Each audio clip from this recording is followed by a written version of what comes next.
সকাল ৬টা বেজে গেছে। আমি আমার পোষা প্রাণীদের কাছে চলে আসছি, এখন ওদের সকালের খাবার দিব। তো প্রথমে এখানে নিয়েছি এক গাবলা ভাত। ভাতের সাথে আমি আর অনেক কিছু দিই, সেটা দেখতে পারবেন।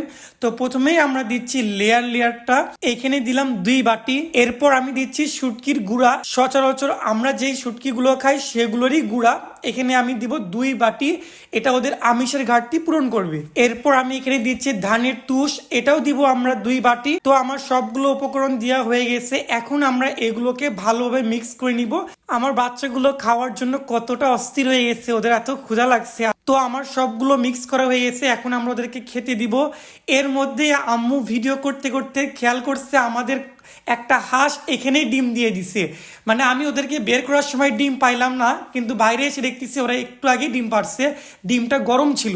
আর আজকের ভিডিওর ক্যামেরাম্যান কিন্তু আম্মুই ভিডিও করতেছে। এখন আমি খাবারগুলো ভাগাভাগি করে দিচ্ছি যেন সবাই খেতে পারে। এরপর আমি খাবারের যতগুলো পাত্র ছিল সবগুলোতে একটু একটু করে খাবার ভাগ করে দিলাম। এরপর আমি খাঁচার ভিতরে থাকা প্রত্যেকটা প্রাণীকে খাবার দেওয়া শুরু করলাম। প্রথমে আমার সিল্কি মুরগিকে খাবার দিলাম, তারপর আমাদের ছোট বাচ্চাগুলোকে খেতে দিলাম আলাদা। তারপর উপরে খাঁচার উপরে আমাদের 2টা মুরগি ডিমে নিয়ে বসে আছে, তাদেরকেও খাবার দিলাম। মোটামুটি সবার খাবার দেওয়া শেষ। এখন শুধুমাত্র একজন ভিআইপিকে খাইয়ে দিব, সেটা আমাদের বাসার মধ্যে আছে, চলুন দেখাচ্ছি।